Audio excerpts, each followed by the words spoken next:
While I'm on the roll today in uploading content and distributing it, I figured I'd make not a review, but a commentary on You Season 1. Now, You is a Netflix original starring Penn Badgley, and I didn't bother to research anyone else's names. So, to all the other people that are in it, way to go! Kudos to you. Now, really quickly, I just want to because this is a quick video. I said it's a commentary, it's not a review. But to summarize what You is about a saying the title of You is going to get real old real fast. So the show is about an employee at a bookstore that is played by Penn Badgley. His name's Joe. And Joe happens to be a psychopath in the sense that he stalks women. And I shouldn't be talking too loud. I shouldn't say the word stalk in my dorm room. He stalks women. He stalks a woman. Her name is Guinevere Beck. And the show is about him sort of manipulating the circumstances to be closer to her and to be the perfect boyfriend. It's a very twisted Is it a rom-com? No, I'd call it more of like a drama thriller, maybe. Dramedy, comedy. Thriller. Yep, that's the word for it. It's about a psychopath stalking a woman and then dating the woman and then her finding out and then him.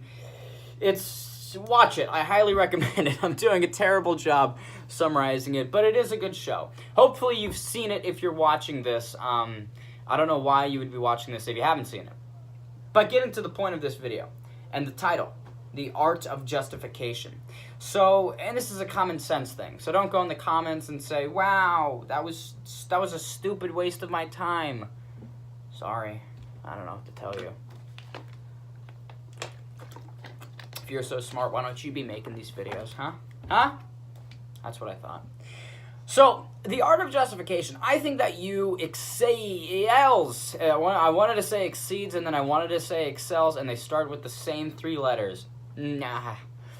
So I think You sort of excels in justifying Penn Badgley's motivations. Joe's motivations and his decisions and actions throughout the 12 episode, I think it is. 10 episode? I'm not sure how many episodes are in it.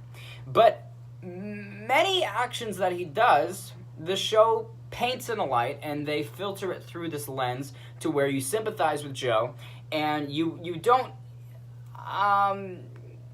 you see it in a different light. That's the thing. Now, I have seen a lot of comments on other people, do I call myself a reviewer? Am I a reviewer now?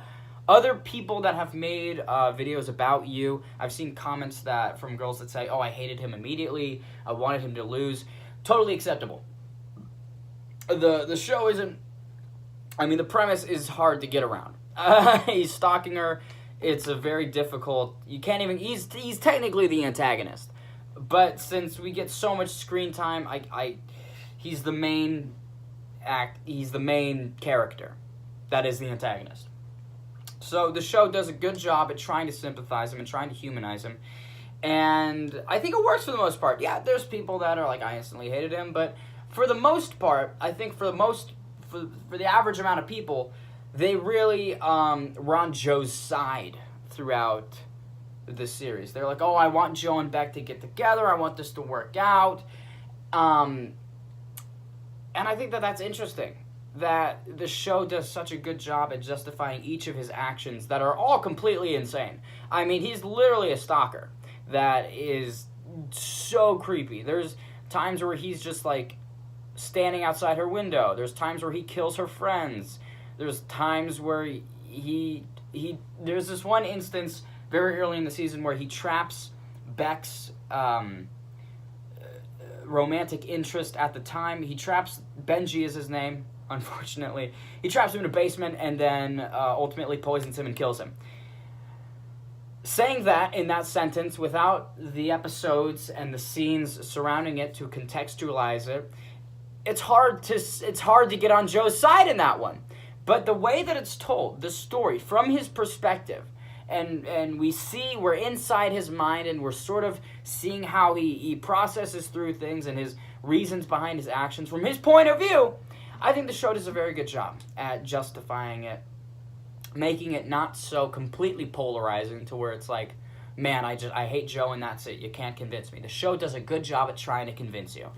Ultimately, I mean, it's hard to be on Joe's side because, and this is a spoiler. I should say this is a spoiler review. I should have said that right in the beginning. But again, if you're watching this, you've probably seen the show. That's what I'm hoping anyway. So at the end, Joe does end up killing Beck, but then he spins it again in the manner where he's trying to justify the action. And so I think that this relentless filtering of Joe's actions through this lens of justification and sort of trying to really see all of his actions from every angle, you know, instead of just the bland Joe Penn Badgley stalks a girl for a long time and then ends up murdering her. That's hard to get on his side. But the way that they go through it, you sort of see the story from different angles.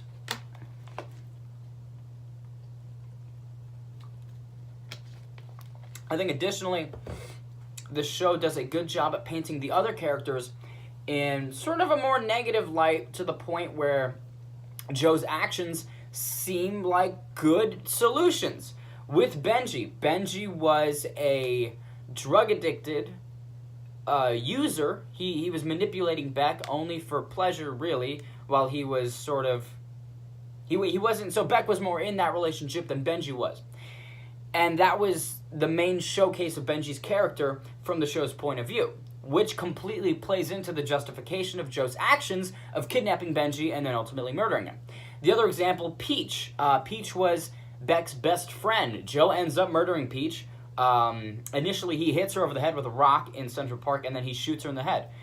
That's rough! I mean, that's rough, boys and girls, but this show spends a lot of time trying to carve out this narrative where Joe's actions are seen in a different light. Peach antagonizes Joe throughout much of the series. She instantly dislikes him when Beck introduces Joe to Peach and Beck's other friends. And then it's revealed that Peach has her own issues in terms of obsession. She's obsessed with Beck. She has thousands of photos on her computer and files of just pictures of Beck and things like that. And so it's like the show does a really nice attempt at trying to make all the other characters that Joe targets, he tries to make those targets make sense. The show tries to make it like, oh, Joe's doing the right thing by murdering Peach, by murdering Benji, you know. Ultimately, it's wrong once you step back and you're like, wait, that's still murder by all accounts. But that's sort of, I just wanted to make this quick little vid,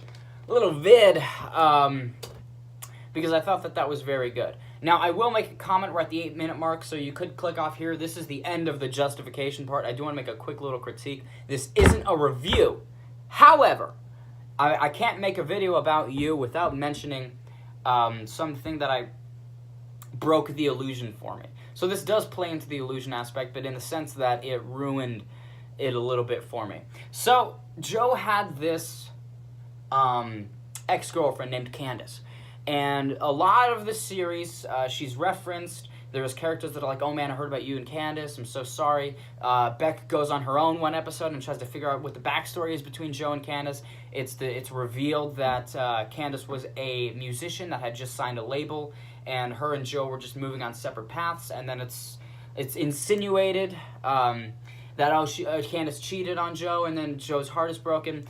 But Beck is still suspicious until Joe, because Beck can't find anything about Candace, and it had appeared that Candace had gone just cold.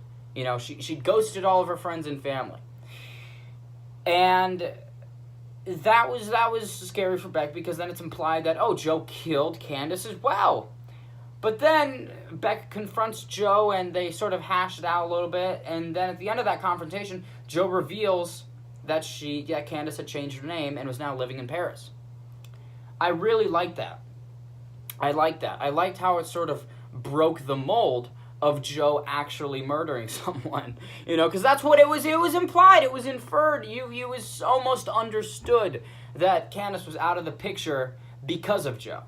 But this nice change of pace really sort of refreshed my palate in the sense of Joe's actions, and I think it sort of made Joe as a character have a little bit more depth, because that was the starting point for him getting hurt.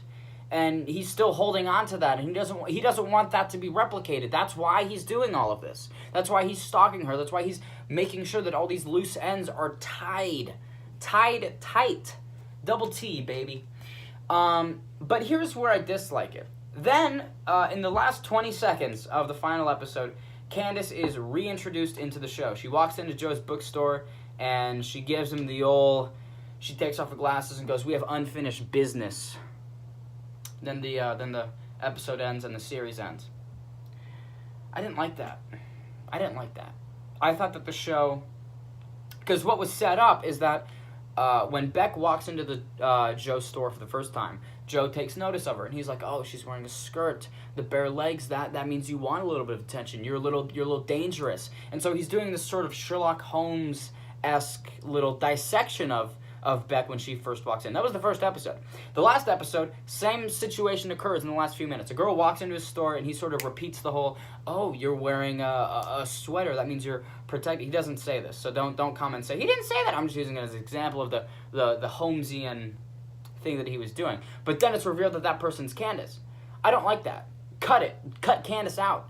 Have this ambiguous ending where there's just a cycle of Joe stalking girls and having the process be repeated. I like that ending. I do not like how it was set up for a season 2. I don't like that. If naturally the story progresses in a manner where a second season is necessary to conclude elements from the first season, sure, go for it. But I'm not interested in enough of what was established in the first season that wasn't tied up already to make a second season and to warrant a second season. I think that there were a lot of aspects that were already tied up. The only things that weren't were the jar of piss that Joe had left at Peach's house. And that was the big one. I mean, I think that was the big one. Because everything else gets tied up nicely. Beck's death gets pinned on the therapist, and then Joe's off scot-free. There's no problemo. You could argue that the other thing, the PI that Peach's family had hired, the PI didn't believe the story of the therapist, naturally, because it's a false story. And so you could argue that the jar of piss and the PI, those were the two loose ends that weren't tied up. But I didn't want a second season out of that. I don't think that there's enough of that you can make a second season of while maintaining the quality of the first season. That's what I'm saying. But those are just my thoughts. And my thoughts on shows and movies that get sequels, that's sort of the standard. My approach to it is you shouldn't think I should make a really decent 3-season show. You should think, I want to make a really amazing 1-season show. And if there's elements in there that naturally make a second season because there's stuff that isn't done, and there's plot points that still need to be explored naturally and organically and authentically, yes, by all means, go for a second season. But don't cherry pick what's not there for a second season. That's all I'm saying. As always, thank you so much for stopping by the Casual Commentators web YouTube. Be sure to check out the social media, the Facebook, the YouTube, the Facebook, the Twitter, the Instagram. Be sure to check out our YouTube channel, the website. I'm saying all of this because I'm not sure where I'm going to put this video. It's probably going to go up on the YouTube, but I might dissect the audio and put it on the website. Who knows? Who knows what I'll do? But regardless of where it goes, I want to say thank you for listening to it and supporting the brand. I truly appreciate it. I'll catch you cats in the next one.